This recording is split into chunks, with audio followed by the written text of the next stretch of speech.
Polemik ijazah Presiden ke-7 Republik Indonesia Joko Widodo terus berlanjut karena dianggap sudah menjadi fitnah dan pencemaran nama baik dirinya. Mantan orang nomor 1 Republik Indonesia tersebut akan menempuh jalur hukum.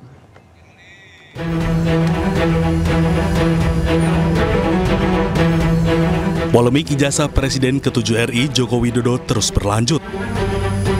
Mantan orang nomor 1 Republik Indonesia tersebut akan menempuh jalur hukum karena sudah menjadi fitnah dan pencemaran nama baik bagi dirinya. Joko Widodo menyebut dirinya siap menunjukkan ijazah asli jika diminta hakim pengadilan dalam persidangan. Joko Widodo menyebut seluruh permasalahan ijazahnya telah diserahkan kepada tim kuasa hukumnya dan tinggal menunggu langkah-langkah berikutnya. Semuanya tolong ditanyakan kepada tim kuasa hukum saja.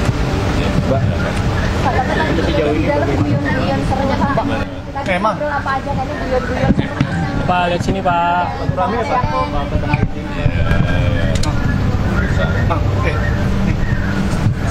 Ya, nanti akan. Ya, langsung aja kok. Meski demikian, menurut kuasa hukum Joko Widodo, Yakub Hasibuan, Joko Widodo belum memberikan instruksi secara langsung kapan akan melayangkan tuntutan, meski nama-nama calon terlapor sudah diberikan kepada Joko Widodo. Ya, jadi sementara ini memang sudah ada 4 orang yang kami lengkapi semua dokumen dan bukti-buktinya. Kapan dugaan tindak pidana dilakukan, di mana dugaan tindak pidana dilakukan, dengan metode apa dugaan tindak pidana dilakukan, dan sebagainya. Namun untuk nama-nama tersebut belum dapat kami sampaikan sekarang. Tentunya ini masih menunggu kembali lagi konfirmasi akhir dari Pak Jokowi seperti apa. Namun jika nanti kami dapat arahan dari Bapak untuk melanjutkan langkah hukum ini, tentunya kami akan sampaikan. Jokowi menambahkan bahwa pihak-pihak yang menuntut dirinya tidak berwenang mengatur dirinya terkait penunjukan ijazah aslinya. Tim Liputan iNews melaporkan. Polres Metro Jakarta Selatan kembali melakukan pemeriksaan terhadap pelapor yaitu Mitra Dapur SPPG Kalibata kasus dugaan penipuan dan penggelapan dana makan bergizi gratis. Usai melakukan pemeriksaan 5 orang saksi, polisi kini tengah mendalami surat perjanjian antara yayasan dan Mitra Dapur.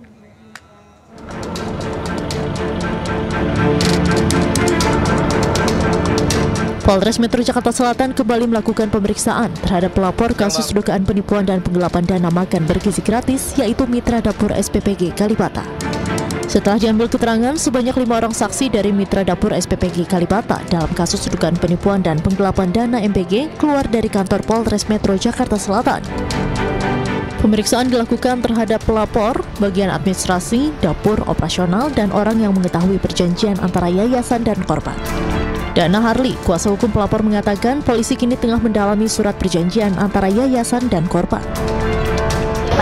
Yang 5 itu sejauh ini pelapor, korban Ibu Ira, kemudian ada bagian administrasi di dapur, kemudian ada bagian operasional di dapur, kemudian ada orang yang mengetahui perjanjian antara Ibu Ira dengan yayasan. Seperti itu. Jadi ini, dari pertama kontrak 15.000 dipotong 2.500 untuk yayasan. 2.500 untuk yayasan. Jadi kita terima 12.500. Namun di pertengahan jalan ada yang 13.000, ada yang 15.000 per porsi. Nah, yang 13.000 per porsi masih dipotong 2.500 juga. Jadi kita terima 10.500. Dugaan niat jahatnya ada di situ. Karena pada bulan Desember kemarin, pihak yayasan itu sebenarnya sudah mengetahui ada perbedaan, ada porsi 13.000, ada porsi 15.000. Namun di perjanjian itu semua 15.000 per porsi. Sebelumnya, salah satu mitra dapur program makan bergizi gratis di Jakarta harus berhenti produksi karena merugi miliaran rupiah. Mereka berhenti produksi karena pembayaran tertunda.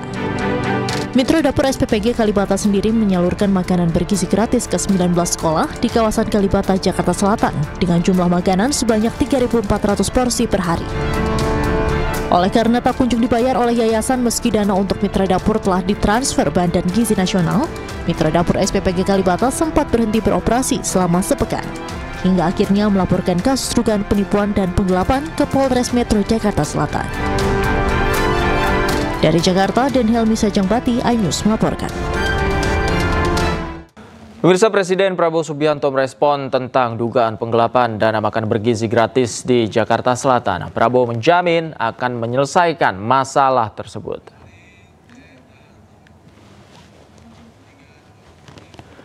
Prabowo Subianto mengaku belum dapat laporan terkait masalah itu, namun ia menjamin untuk mengurus dan menyelesaikan masalah tersebut. Presiden juga menegaskan akan menjaga setiap rupiah uang rakyat agar tidak disalahgunakan. Hal itu disampaikan oleh Prabowo usai menerima tamu negara di Istana Kepresidenan Jakarta.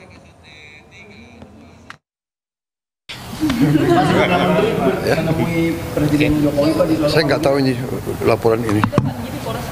Sudah ditangani. Oh ya? Oh ya? Oh ya? Belum. Pasti diurus. Setiap sen uang rakyat akan kita jaga. Ya.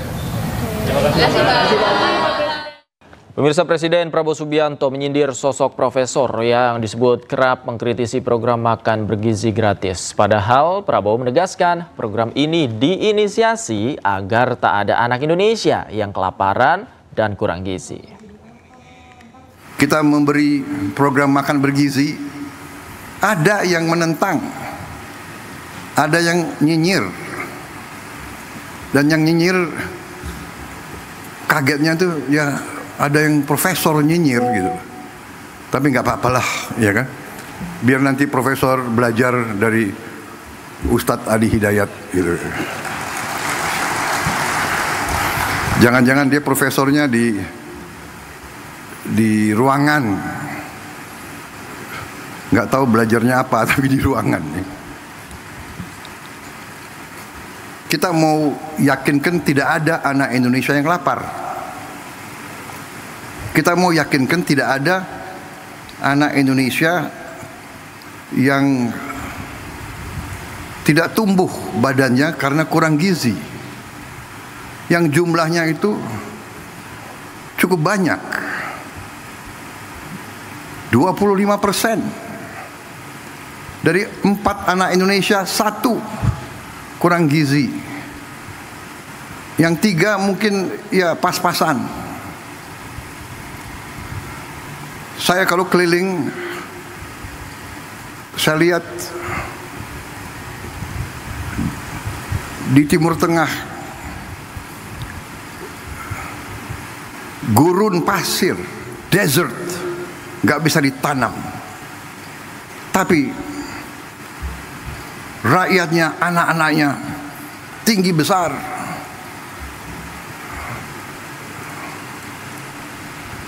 Pemimpin-pemimpinnya mikirkan lahan yang sulit mereka jaga, sumber air yang sulit mereka jaga. Kita harus menghilangkan kelaparan dari bumi Indonesia. Ada yang mengatakan, oh yang penting ibu hamil yang dikasih makan. Ini pakar-pakar ini tidak belajar, tidak baca. Program MBG itu mulai dari ibu hamil. Mungkin satu-satunya negara di dunia di mana ada program ibu hamil tiap hari makan diantar ke rumahnya. Coba kasih lihat di mana ada negara sekarang. Saudara-saudara sekalian, saya dapat surat dari pimpinan negara lain. Belajar ke Indonesia, mau belajar tentang makan bergizi. Saya katakan kita belum. Nanti akhir tahun baru kita selesai semua. Tapi kita sudah mulai. Ibu yang sedang hamil makan diantar ke rumahnya. Pemerintah Provinsi Jakarta akan menerapkan tarif pajak bahan bakar kendaraan bermotor atau PBBKB di wilayah Jakarta. Dalam kebijakan tersebut, tarif PBBKB untuk kendaraan pribadi 5%, sedangkan untuk kendaraan umum sebesar 2%.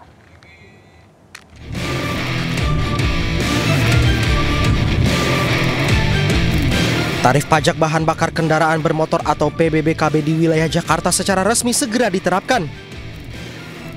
Dalam keterangannya, Pramono menjelaskan bahwa tarif PBBKB yang semula 10% dipangkas menjadi 5% untuk kendaraan pribadi dan 2% untuk kendaraan umum. Kebijakan itu akan dituangkan dalam peraturan gubernur dan akan disosialisasikan kepada masyarakat. Sehingga dengan demikian kemarin saya sudah memutuskan untuk Jakarta kami akan memberikan relaksasi ataupun kemudahan ataupun diskon yang dulu dipungut 10% menjadi 5% untuk kendaraan pribadi dan menjadi 2,5% atau 2% nanti di lapangan diputuskan untuk kendaraan umum. Sebelumnya penetapan tarif pajak BBM diatur langsung oleh Pertamina dan berlaku selama lebih dari 1 dekade. Namun dengan adanya Undang-Undang Nomor 1 Tahun 2022 tentang hubungan keuangan antara pemerintah pusat dan pemerintah daerah, Gubernur memiliki diskresi untuk menentukan tarif PBBKB di daerah. Dari Jakarta, Tim Liputan iNews melaporkan.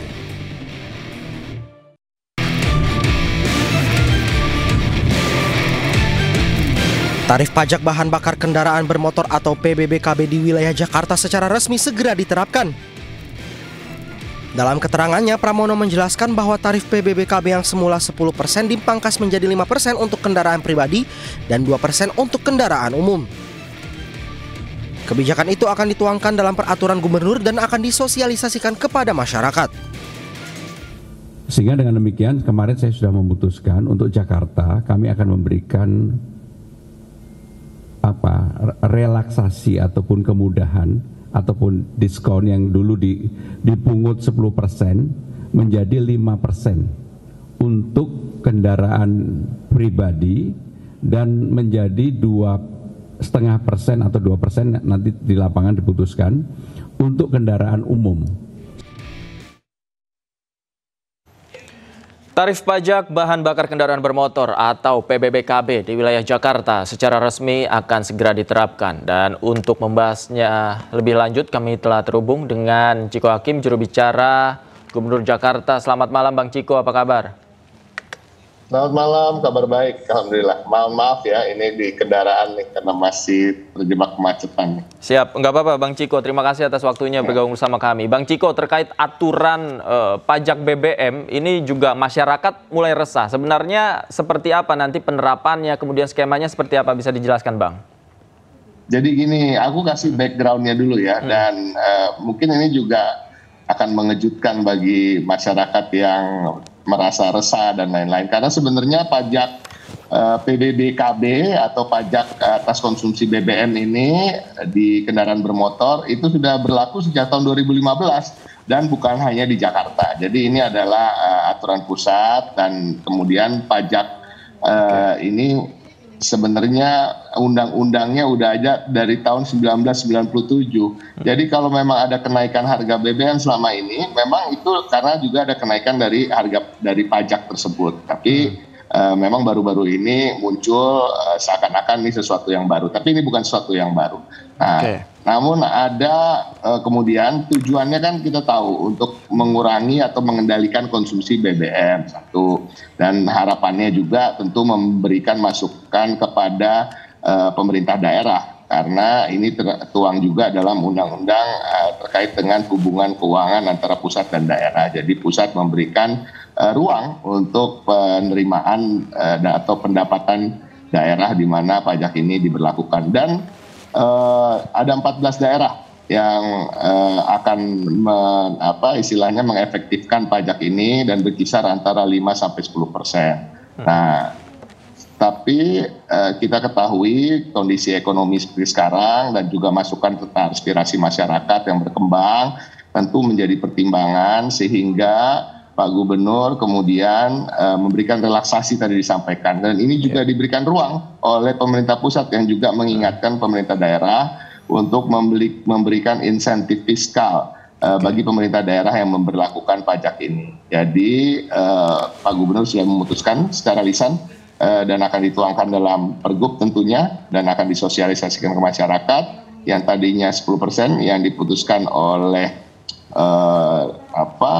gubernur, PJ gubernur dan DPRD sebelum Pak Pramono Anung menjabat akan diturunkan menjadi 5% bagi kendaraan pribadi dan 2% bagi kendaraan umum. Artinya itu adalah pajak ditanggung oleh pemerintah atau subsidi. Dan apakah subsidi ini suatu hal yang wajar?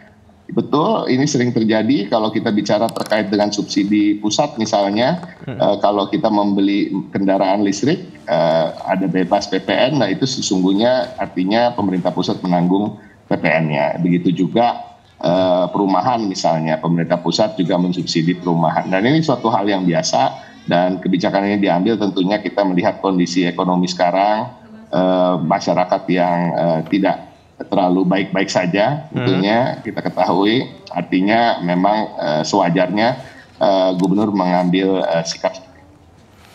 Jadi artinya tahapannya masih panjang begitu ya Bang, tidak akan diberlakukan dalam waktu dekat karena tadi Abang katakan masih ada tahap melalui Pergub, kemudian juga tahap sosialisasi yang akan dilakukan oleh Pemprov. Betul. Tidak serta-merta dan sebelumnya kan dikatakan pada bulan Mei itu efektif, tapi rasa-rasanya belum bisa diefektifkan. Oke.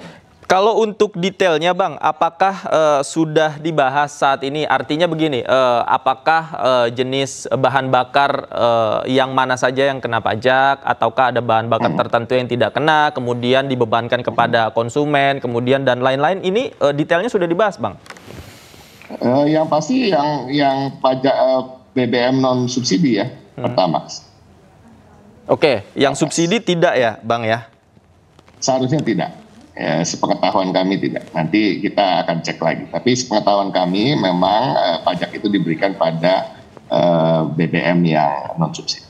Oke, kalau untuk aspirasi dari masyarakat, tadi Abang bilang Pemprov Jakarta juga kan sangat mendengarkan masukan dari berbagai pihak, khususnya terkait penerapan ini. Hingga saat ini apa Bang yang menjadi concern utama sebelum aturan ini diketok kemudian dan diterapkan? Ya, concern utamanya kita melihat kondisi ekonomi ya, kita juga merasakan semua, dan kondisi ekonomi ini kan bukan hanya nasional, bukan hanya Jakarta tapi juga global ya kan, rasa-rasanya belum tepat untuk bisa charge atau memberlakukan pajak tersebut. Dan kita juga tahu bahwa memang keberadaan angkutan umum sekarang juga belum bisa menghandle jumlah masyarakat yang ada, jumlah warga yang ada, dan artinya kita akan memperbaiki semua sistem transportasi umum, angkutan umum, dan kemudian mungkin masyarakat bisa pelan-pelan beralih ke depannya ke angkutan umum sehingga pajak ini bisa diberlakukan. Dan masyarakat juga mesti tahu, biar bagaimanapun juga pajak ini kan memang akhirnya akan dikembalikan untuk kepentingan rakyat banyak juga gitu ya, apalagi kalau terkait dengan pajak pajak penggunaan BBM pada kendaraan bermotor, ya tentunya hasilnya akan dikembalikan untuk perbaikan jalan, untuk memperbaiki sistem transportasi umum dan lain-lain. Namun tentu kita memahami betul kondisi ekonomi sekarang, dan banyak juga masyarakat yang sudah dalam tanda kutip ya berteriak meminta supaya ini ditunda atau tidak dinaikkan sesuai dengan angka yang kemarin sudah diumumkan, sehingga Pak Pramono Anung sebagai Gubernur Jakarta telah memutuskan untuk memberikan insentif fiskal dalam bentuk pajak itu ditanggung oleh pemerintah, sehingga nilai pajaknya tidak setinggi yang seperti sebelumnya.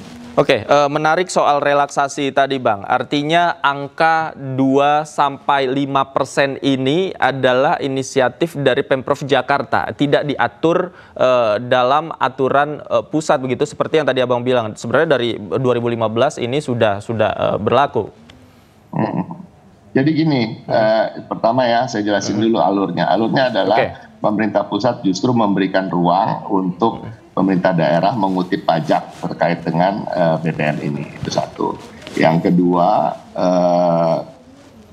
pemerintah pusat tapi juga menyampaikan bahwa sebaiknya karena kondisi keuangan, kondisi ekonomi sekarang ini sedang seperti sekarang, daerah-daerah yang memberlakukan pajak ini untuk memberikan diberikan ruang untuk memberikan insentif fiskal. Nah, insentif fiskal itu apa? Salah satunya yang utama yaitu DTP, ditanggung oleh pemerintah, pajaknya bisa disubsidi sebagian oleh pemerintah daerah tersebut. Jadi ini sama sekali tidak keluar daripada aturan, bahkan di-encourage oleh pemerintah pusat bagi daerah-daerah yang memperlakukan pajak ini untuk memberikan insentif fiskal.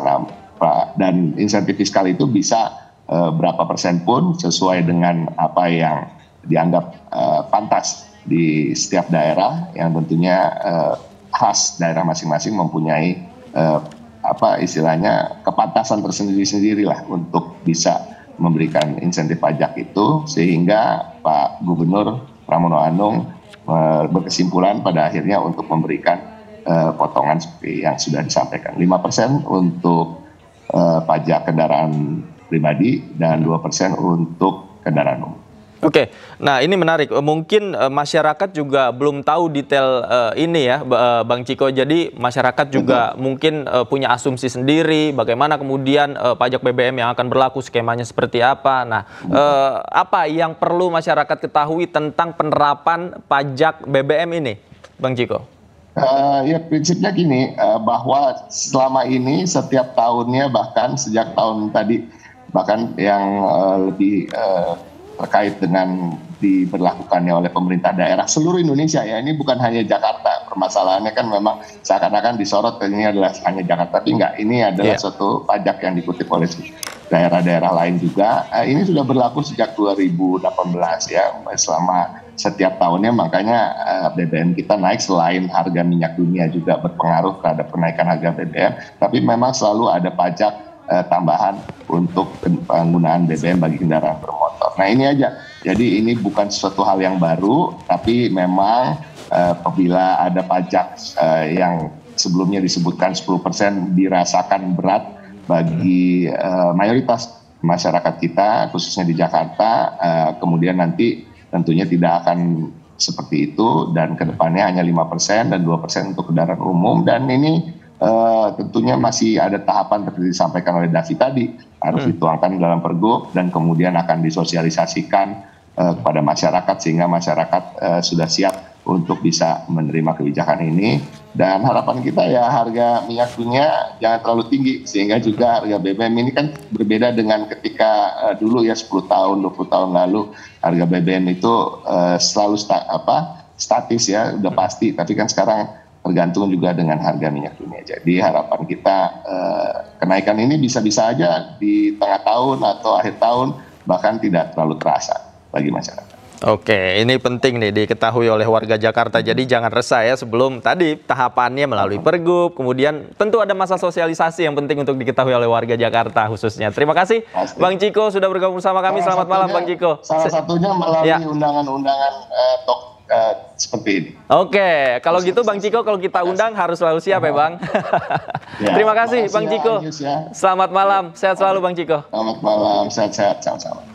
Pemirsa, harga emas batangan Antam menyentuh angka 2 juta rupiah. Masyarakat ramai datangi butik emas Antam untuk membeli logam mulia tersebut. Tak hanya emas batangan, emas perhiasan juga ramai diburu pembeli.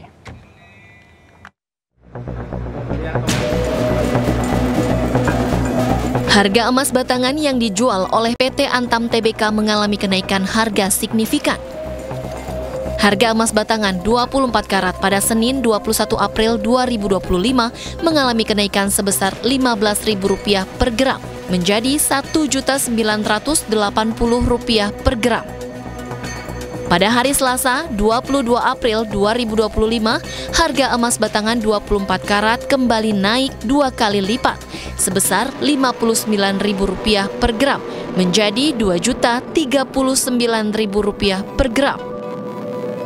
Sementara hari ini, Rabu 23 April 2025, harga emas batangan 24 karat mengalami penurunan sebesar Rp48.000 menjadi Rp1.991.000 per gram.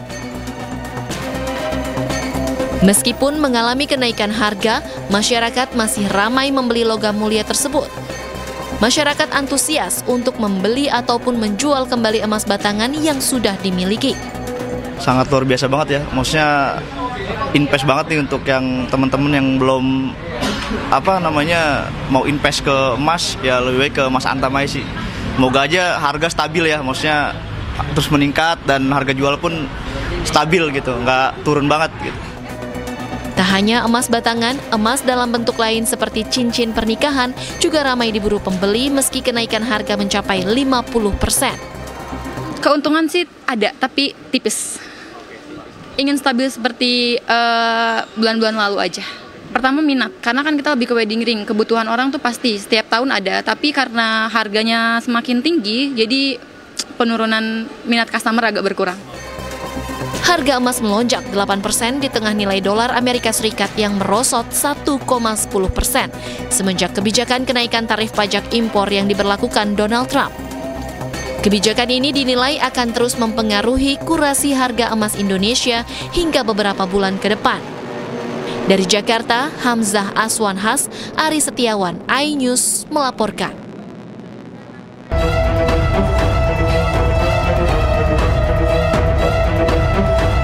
Kejaksaan Agung menggeledah rumah Hakim Ali Muhtarok tersangka kasus dugaan suap vonis lepas korupsi minyak goreng. Penggeledahan itu dilakukan di rumah Ali di Jepara, Jawa Tengah. Dalam penggeledahan itu, tim khusus pemberantasan korupsi Kejagung menemukan koper hitam berisi uang senilai 5,5 miliar rupiah.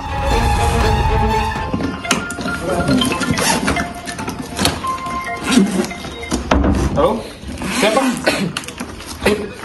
Sudah bisa video call? Ini udah saya buka. Udah dapat, udah video call bisa? Video call Rekam sudah Pak. Ini sudah direkam juga Pak. Sudah direkam semua. Ini kurang buktinya. udah dapat ya? Dapat. Buka apa itu nanti di Koper itu disembunyikan di kolong tempat tidur terbungkus kardus. Uang dalam koper itu ditemukan dalam pecahan mata uang dolar sebanyak 3.600 lembar yang terbungkus plastik dengan rapi. Yang pertama, bahwa benar penyidik melakukan penggeledahan dan penyitaan di sebuah rumah ya di Jepara ya beberapa waktu yang lalu, itu pertanggal 13 April 2025, dan dari rumah tersebut ditemukan sejumlah uang dalam mata asing sebanyak 3.600 lembar atau 36 blok ya, yang dengan mata uang asing 100 USD ya. Jadi kalau kita setarakan di kisaran 5,5 M ya, nanti silakan dihitung ya kalau penyetaraannya. Dan terkait dengan itu perlu juga saya sampaikan bahwa penyidik sudah menyetor titipkan ya hasil sitaan tersebut di rekening penitipan lainnya di Bank BRI. Nah, jadi supaya rekan-rekan media juga memahami bahwa cara-cara kerja penyidikan terkait dengan penyitaan untuk sejumlah uang itu langsung dilakukan penyetor titipan, karena ini kan masih dalam proses di bank persepsi ya bisa. Uang tersebut telah dititipkan dalam rekening sementara selama penyidikan berlangsung. Kejaksaan Agung terus mendalami kasus ini termasuk mengungkap peran masing-masing tersangka. Tim Liputan iNews melaporkan. Kejaksaan Agung menemukan uang senilai 5,5 miliar rupiah dalam penggeledahan rumah hakim tersangka kasus suap vonis lepas minyak goreng mentah. Lalu seperti apa kepercayaan publik terhadap hakim? Untuk membahasnya kami sudah terhubung dengan Boyamin Saiman, Koordinator Masyarakat Anti Korupsi Indonesia. Selamat malam Bang Boy, apa kabar? Malam, kabar baik. Saya di Semarang ini. Oh, di Semarang. Luar biasa, saya pikir di Jepara nih. Justru itu dalam rangka menelusuri. Dalam rangka menelusuri ya. Tanggal dari teman-teman wartawan tanggal 17 April gitu. Dan tanya ke saya langsung jawab kalau ini tidak editan dan melihat situasinya itu benar gitu. Terus teman-teman nampaknya saya menyarankan untuk konfirmasi pada Pak Kapus Penkum dan dapat dijawab hari ini. Sebenarnya setahu saya teman-teman sudah sejak kemarin konfirmasi begitu. Tapi ya udah langsung direspon Pak Kapus Penkum bahwa itu benar. Berarti benarlah ketika tanggal 17 itu sudah beredar kok di teman-teman wartawan Kejaksaan Agung, saya tahu karena saya diberitahu oleh mereka gitu. Masih. Nah, kemudian terkait temuan ini sebenarnya angka 5,5 miliar rupiah di kolong kasur disembunyikan. Mas Boy, jangan-jangan Bang Boy udah tahu dari sebelumnya nih? Enggak lah. Jadi gini, saya justru memberikan apresiasi pada tim Kejaksaan Agung atas upaya ini. Kan hakim yang tadinya bisa jadi mengelak, jadi tidak bisa mengelak gitu, karena ditemukan bukti itu. Dan yang Pak Juyamto itu kan justru kejadiannya juga lucu. Tasnya dititipkan Satpam Pengadilan Negeri Jakarta Selatan gitu. Sebelum beliau berangkat ke Kejaksaan Agung. Seakan-akan kan bisa jadi itu hilang tuh, nggak ketahuan di mana, digeledah di rumah kan nggak ada, bisa jadi. Tapi Satpamnya itu ketakutan dan dia bahkan sehari kemudian datang ke Kejaksaan Agung membawa tas itu. Ternyata ada juga dolar Singapura itu berapa lembar, dan ada rupiahnya gitu, ada handphonenya juga gitu. Nah, dengan demikian paling tidak dua hakim ini sudah tidak bisa mengelak lagi karena urutannya jelas gitu. Dan tinggal yang satu hakim lagi, ya mungkin ada rangkaian lagi yang belum kita ketemukan. Tapi ketua pengadilan kan sampai sekarang katanya masih bungkam gitu. Padahal 3 hakim yang menyidangkan perkara ini sudah mengaku uang itu alirannya dari mana gitu. Nah, tapi wakil ketua yang sekarang jadi ketua Pengadilan Jakarta Selatan, informasi dari Kejaksaan Agung kan belum mengaku. Nah, itu saya beri apresiasi teman-teman penyidik bagaimana mereka bisa melacak itu. Bisa jadi ya kalau kita anggap ini seperti film Amerika kan bisa melacak dari pesawat, itu dicek CCTV-nya bahwa tas hitam itu, koper yang ada rodanya itu. Nah, terus kemudian dilacak lagi ke Bandara Semarang misalnya, turun terus ada yang bawa. Buktinya bagaimana sampai ketemu di rumahnya, bahkan sampai bisa tahu dibawa ke rumah itu gitu kan. Dan akhirnya orang-orang yang di dalam rumah juga mengakui dan disembunyikan di bawah kolong ranjang dan di dalam karung itu. Kalau itu tim kejaksaan tidak hebat dalam rangka memantau dan menelusuri, nggak mungkin ketemu itu gitu. Jadi ini kita berikan apresiasi lah kepada tim penyidik Kejaksaan Agung yang mampu melacak itu dan kemudian tidak bisa mengelak. Nah, ada juga ini faktor istilahnya Tuhan atau dalam pengertian ini campur tangan ketika kemudian Satpam Pengadilan Jakarta Selatan itu ketakutan dan menyerahkan kepada penyidik Kejaksaan Agung gitu. Jadi dua sudah kepegang gitu. Dan katanya lawyernya itu juga kemudian juga mengakui memang menyerahkan begitu. Jadi ini yang menurut saya memang sesuatu yang perlu kerja keras, tapi sisi lain ya kita prihatin begitu sudah. Saya juga melacak Hakim Ali Mutarom itu dulu lulusan perguruan tinggi swasta di Jombang. Kata teman-temannya seangkatan juga tidak menonjol, bukan aktivis, juga tidak terlalu pinter gitu. Terus kemudian jadi pengacara di Semarang juga nggak banyak yang kenal gitu. Terus kemudian saya lacak kuliah S2 di Semarang, saya cek ke dosennya memang dia kuliah S2, tapi juga tidak menonjol gitu. Nah, bagaimana mungkin ini bisa lolos rekrutmen untuk jadi hakim tipikor dan sudah 2 periode lagi. Sebelumnya di daerah Indonesia Timur, terus kemudian periode kedua pindah Jakarta Pusat yang kasus-kasusnya besar-besar gitu. Nah, ini yang perlu juga istilahnya evaluasi bahwa rekrutmen ini kok bisa lolos begitu. Bagaimana besok mencari hakim yang berintegritas, yang juga punya kapasitas, kompetensi begitu, sehingga kemudian kita mengharapkan akan mendatangkan keadilan. Ini harusnya kan hakim ad hoc tipikor itu memberikan contoh untuk tidak korupsi, mampu mendeteksi kasus korupsi yang jelimet atau rumit dan kemudian berikan hukuman yang berat. Tapi tiba-tiba malah menerima suap itu kan ya. Prihatin dan terus terang aja saya ketawa menangis ini. Iya, prihatin. Nah, mungkin Mahkamah Agung juga prihatin. Makanya kemarin hari ini juga melakukan rolling begitu ya, khususnya di hakim di Jakarta. Nah, menurut Anda bagaimana kemudian integritas ini bisa terjaga? Kemudian dengan langkah-langkah salah satunya tadi rolling hakim di berbagai tempat. Ada banyak sekali yang di rolling. Tapi saya masih punya evaluasi yang di rolling itu, bahkan ada beberapa tes untuk menjadi ketua pengadilan itu tidak lulus itu 2 kali, tapi kemudian diluluskan atau ternyata dapat promosi yang baik gitu. Jadi masih banyak catatan. Siapa tuh Bang Boy? Bisa di-spill kali? Di rolling. Gitu. Jadi ada beberapa catatan saya, nanti baru saya teliti, saya akan berikan pada pimpinan Mahkamah Agung.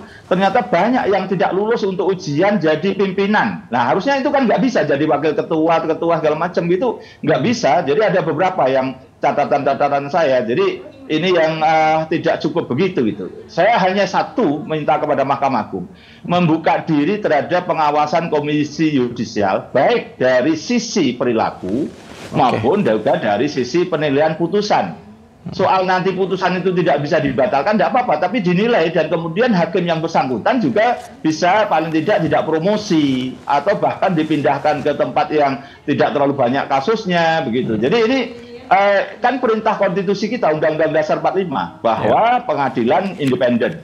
Untuk menjaga independen diawasi oleh Komisi Yudisial. Jadi selama ini sejak 2009 setelah kasus Antasari Azhar itu Mahkamah Agung nampak defensif bahkan resisten terhadap KY. Bahkan membentuk badan pengawas sendiri gitu. Yang seakan-akan kalau sudah diurusi badan pengawas KY tidak boleh gitu. Nah, menurut saya bubarkan aja badan pengawas biar Komisi Yudisial yang mengawasi. Mereka KY itu akan hebat kalau diberi keleluasan dan kewenangan termasuk merekrut calon hakim biasa. Kan kemarin sebenarnya ada tapi dibuat ke komisi ke Mahkamah Konstitusi dibatalkan. Maka KY hanya berwenang hakim agung. Nah, ini yang suatu yang menurut saya defensif ini tidak perlu. Kalau Anda memang pengen baik diawasi kan malah senang, harusnya pihak luar. Kalau yang mengawasi orang dalam, bayangkan ketua Bawas itu hakim tinggi level jabatannya. Lah kalau hakim pengadilan negeri pun gitu, tapi kalau punya koneksi terhadap hakim agung misalnya atau pimpinan Mahkamah Agung misalnya. Kemarin nyatanya ada 2 sekretaris Mahkamah Agung yang kena jadi tersangka di KPK misalnya. Lah itu kalau yang diawasi itu nanti hakim meskipun hakim pengadilan negeri itu, tapi kalau koneknya ke sana Bawas bisa apa? Jadi ini menurut saya tidak signifikan untuk memperbaiki. Jadi Mahkamah Agung harus membuka diri bekerja sama dengan Komisi Yudisial. Tidak ada kata lain. Tidak ada kata lain ya. Bekerja sama dengan Komisi Yudisial adalah harga mati. Baik, terima kasih Bang Boy atas waktunya sudah bergabung bersama kami. Mungkin setelah ini mau mampir ke Jepara. Silakan dilanjut Bang Boy. Terima kasih. Selamat malam Bang Boy. Sehat selalu. Malam. Kejaksaan Agung telah menetapkan 8 tersangka dalam skandal suap vonis lepas kasus ekspor minyak sawit mentah atau CPO sebesar 60 miliar rupiah. Ketujuh tersangka terdiri dari 4 hakim, 1 panitera dan 2 pengacara. Sementara 1 tersangka lain merupakan Social Security Legal Wilmar Group.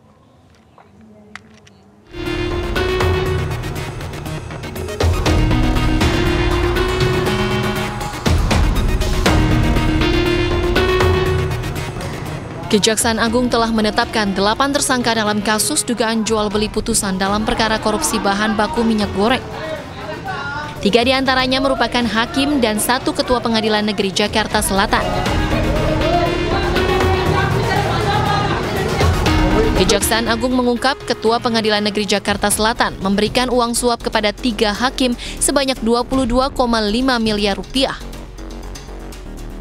Ketiganya adalah Jum Yamto selaku Hakim Ketua, Agam Syarif Baharudin dan Ali Muhtarom selaku Hakim Anggota. Ketiganya saat itu menangani kasus perkara ekspor minyak sawit mentah atau CPO di Pengadilan Negeri Jakarta Pusat. Sementara uang tersebut diberikan 2 kali dengan nominal 4,5 miliar rupiah dan 18 miliar rupiah dengan pesan agar hakim memvonis lepas 3 terdakwa korupsi. Pemberian suap ini terkait pengurusan perkara pemberian fasilitas ekspor minyak sawit mentah atau CPO dan turunannya yang menyeret 3 korporasi besar antara Januari 2022 sampai Maret 2022 agar majelis hakim yang mengadili memberi putusan perkaranya tak terbukti dan dapat lepas dari tuntutan hukum. Selain itu, sejumlah mobil mewah disita pihak Kejagung sebagai barang bukti. Mobil mewah tersebut merupakan milik para pengacara yang diduga berperan sebagai pemberi suap dalam kasus ini. Ada pula 21 motor dan juga 7 sepeda yang ikut disita. Tak hanya itu, Kejaksaan Agung juga menyita uang miliaran rupiah dalam bentuk pecahan dolar Amerika Serikat dan dolar Singapura di rumah Ketua Pengadilan Negeri Jakarta Selatan dan 3 hakim. Tim Liputan iNews melaporkan. Komisi 13 DPR RI mendesak Barreskrim Polri membuka kembali kasus kekerasan dan eksploitasi mantan pemain Oriental Sirkus Indonesia. Desakan tersebut karena menilai terdapat pelanggaran HAM berat pada kasus tersebut.